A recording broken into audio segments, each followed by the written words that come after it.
Well, your observation on that, Mr. Seacrest? Yeah, certainly that was the big play on that drive. They started at their own 20-yard line. They go 80 yards on 8 plays, finishing it off with the pass from Chalk to Felinchek. But the big play certainly was the defensive holding as Bob Patchen got held trying to release from the line of scrimmage, and they make that pay. So 4 minutes off the clock. The Raiders are back in business. We've seen them go with the onside or squib kicks today, and we'll see what they have in mind following this score. All right, here's the onside kick. And the Tigers will field it at their own 39-yard line.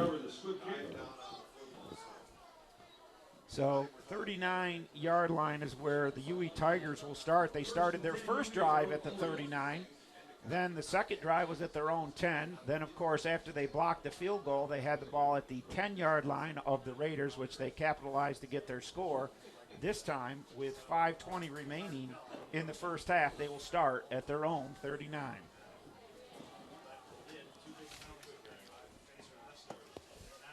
Kevin Hogan has been guiding this team from Union Endicott.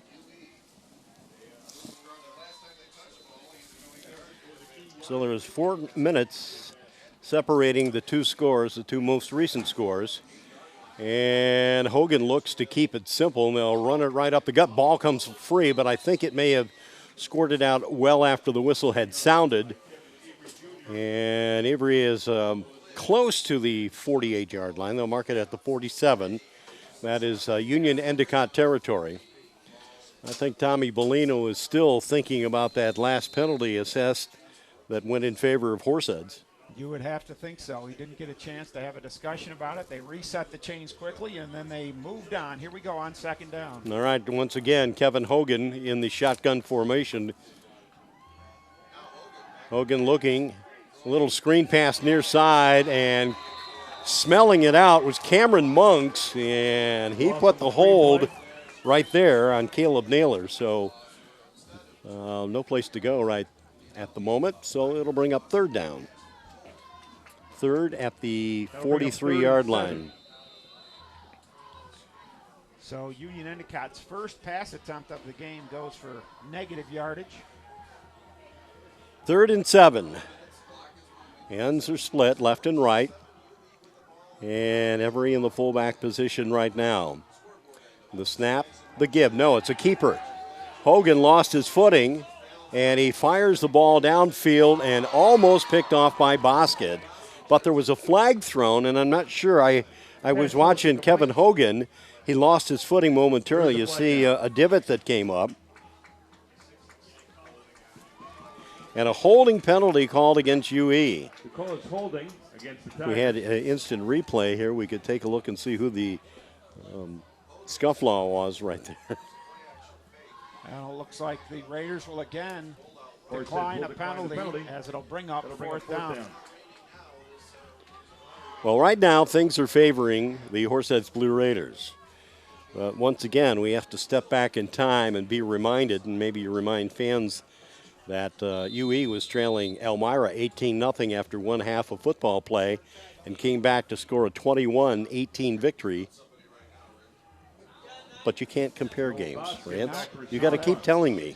But that certainly did happen, and we know that the Tigers moved the ball effectively, changing things up in the second half. So the Raiders, I'm sure, have watched that film, and they'll be ready.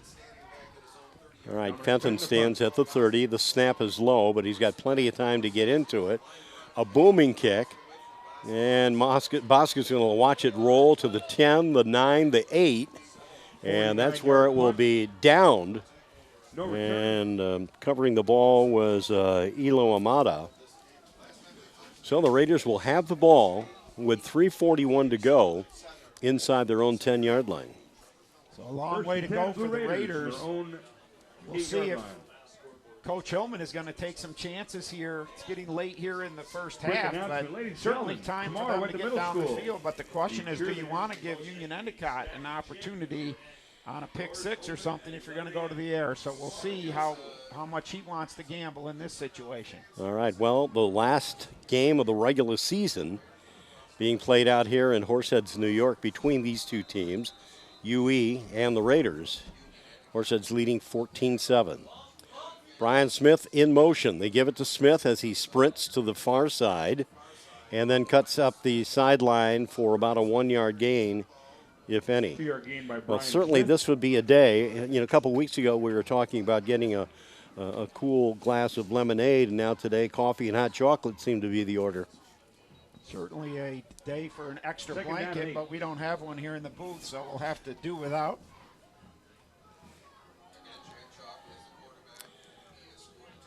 All right, Brian Smith lines up. Wide of the team, near side, we have a man in motion. The keeper by Chalk through a hole. I'll tell you, once this kid, you know, when I think about Jack Chalk, and it takes me back a few years when he was playing small fry ball for a team called the Blue Team. He's wearing varsity blue here at Horseheads High School, and I said before the game, went up to chat with him briefly, and I said, now remember those days when you were running away from everybody carrying that football? And he smiled, and I said, do you think it's possible today? And he just kind of gave me a wink. So we'll see what Chalk can do. This time he did call his own number and works the ball across the 15-yard line. 3rd and 1 at the 17-yard line. And here is Chalk, and he has enough distance right there to pick up the first down just across the 20 with 2 minutes to play. 1st and 10, Blue Raiders. Well, early in the season, the Horseheads Blue Raiders were trying to figure out how they were going to replace Ben Clark, who left and went to the University of Buffalo after graduation. And all of a sudden, Coach Hillman said, but Jack Chalk has some different skills, and one of those is the way he runs the football, and he's showing us that again today with 48 yards. May not have the arm that Clark had. Low snap, and Chalk, sitting down on his wallet, was able to recover quickly enough to regain the ball or maintain the ball, but they're going to lose some yardage back close to the 16-yard line. So it'll bring up I should say second down, and what about 14? Second down is 15. 15, that works. From the Horseheads 16-yard line. 1:37 to go. Clock continues to run. And Chalk taking some time. Wants the snap. And through the hole right side. They look like they may have gotten close to the first down marker. Regained the yardage that they lost there. So it'll be about a 6-yard pickup, but it's going to bring up 3rd down and 9. Well, it looks like Coach Bellino is going to be content to let this clock continue to roll. He has some timeouts that he could use here to force the Raiders to punt, but apparently he's going to let it run.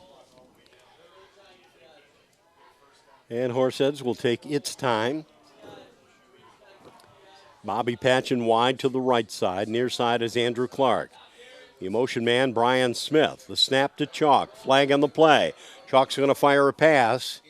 And it's just a little bit thrown a little bit low. Intended for Bobby Patchen near the yard marker. Let's see what that flag is all about. Would appear to be called against Horseheads. Yeah, looks like illegal motion against the Raiders, so that's going to bring up 4th down, as Yulee will obviously decline illegal that. motion is the call against the Blue Raiders. That penalty will be declined. 39 seconds to play. 4th down. So here's your 4th down play for the Raiders, and Andrew Clark is backpedaling to his 11-yard line to await the snap. Union Endicott with a couple of players positioned at the Horsehead 45. Here's Clark's kick. And they're going to let it roll, and the Raiders special teams get quickly on the ball. And you could see some hand signals out there offered by Steele Pierce. He says, let it go, let it go. So the Tigers will have the ball at the 46-yard line with 30 seconds to see if they can come up with something here. They trail 14-7 late in the second quarter. And they have only put the ball in the air twice today, and we'll see if they choose to go to the air now. The wind is at their back. The senior quarterback is Devin Hogan, and he calls for the ball, and he's going to fire a pass off. It's thrown, and nobody there, I think, on the near sideline. He had an idea for Caleb Naylor, but Naylor wasn't anywhere near that ball. Second down and 10. Or where he should have been. Might have been a timing pattern there. Raiders had more men in the secondary than UE had on the line of scrimmage. Well, we'll see if the Raiders can generate a little bit of pressure on the UE Tigers passing game.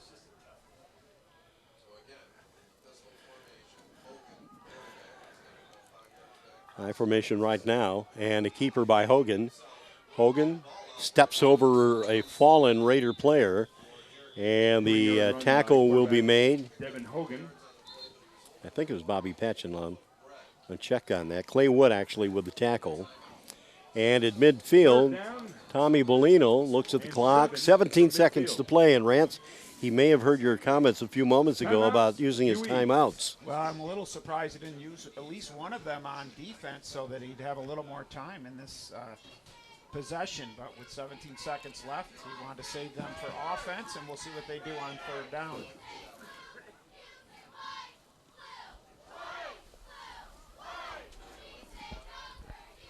Well, the timeout.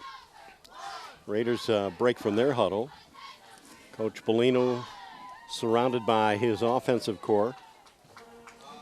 Earlier in the day, as they honored a longtime defensive coordinator here at Horseheads, George Gilbert, presented him with a college jersey that was encased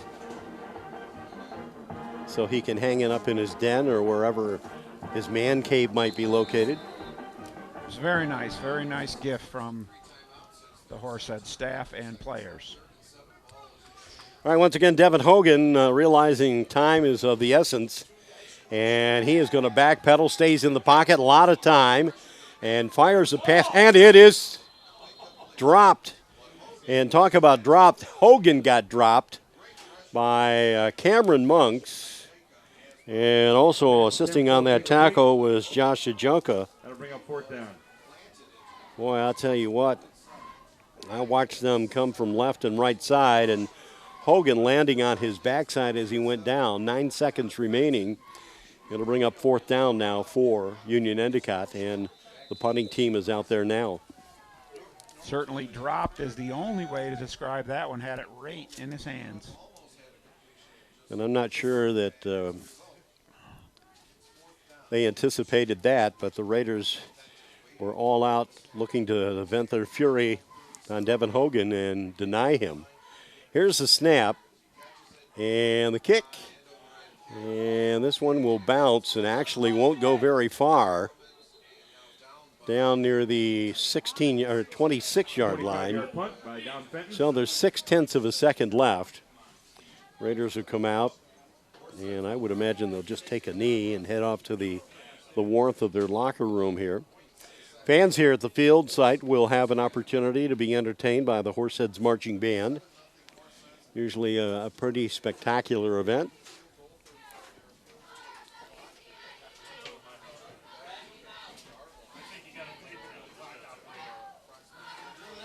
All right, so Chalk looks backward at the clock, and we'll take the knee, and that'll do it. So we've reached the end of the first half here. Horseheads Raiders' last home game of the regular season. Here at Horseheads High School senior game. And it is a 14-7 score at the half. So fans, we have more coming up. Rance will have the breakdown on the numbers, and we'll have more for you in a moment.